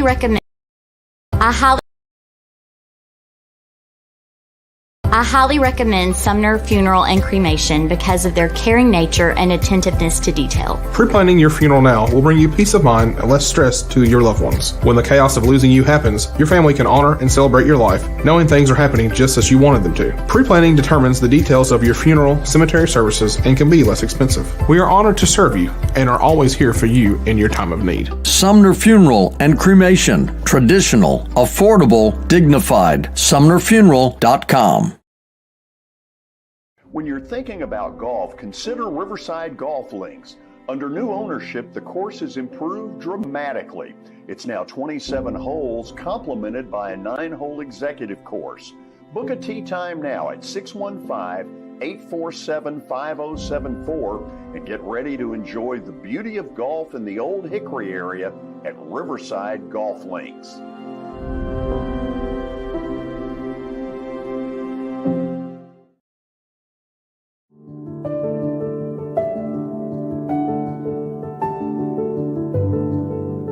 Welcome to the Omni Nashville Hotel. Urban elegance with a vintage touch. Our 800-room hotel opened up in the fall of 2013 with 746 guest rooms and 54 suites.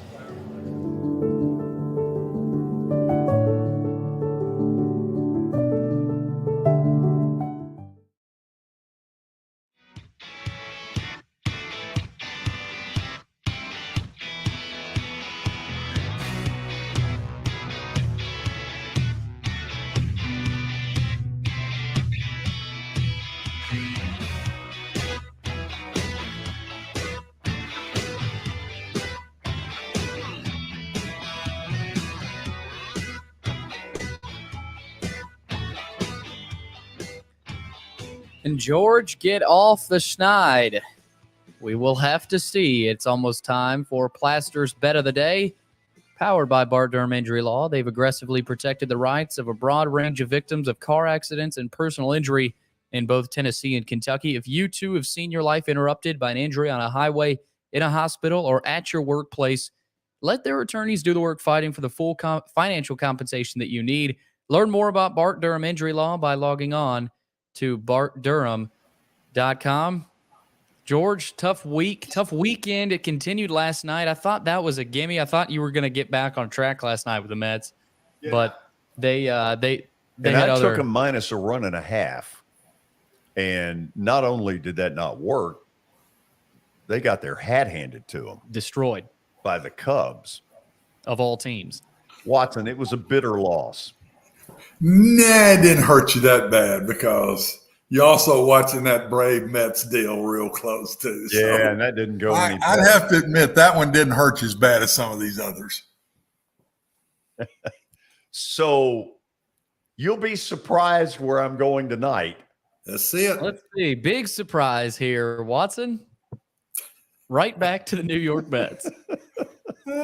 When in doubt, go with the Mets against the Cubs. That's a good one.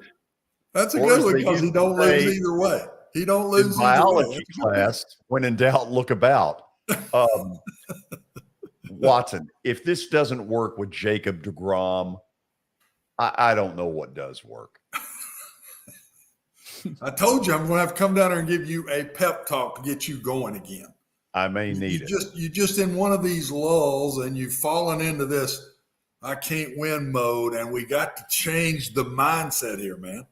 I'm lower than Scott Frost. You've set the Yeah, but headphones he's a down. lot richer than you. His buyout was a lot better. That's a good line. Great line. Hey, tomorrow on the show, there's my deal Vanderbilt again. football coach Clark Lee. Hold on, have we got a Sunfield again up there? I've got to pull the curtains late in the day. That's what I've got to do. You know what it looks what I like? do is I'm sitting here looking out a window into the sun. So It looks like you're sitting at the Cowboys Stadium. around How's that? 4:30. That better? Way better. It's not as bad as it was good yesterday. gracious. Yesterday 2 was days in a row. We will fix this tomorrow. I don't see that there's really any difference. I really don't. Anyway, tomorrow, Vanderbilt football coach Clark Lee at 4:20, and then Mississippi State play-by-play voice Neil Price at 5 o'clock. Be a lot of college football. Then on Thursday, we'll head up to Buffalo and find out about the team I think is as good as anybody in the AFC. That's the Bills. And the problem is they're the Titans' next opponent. Watson, enjoy being in the sun field. I'm going to get a suntan from the nose down, George. Look how bright that is. Get some lotion, quick. Billy, see you tomorrow. George, good luck tonight. This is Main Street Media Television.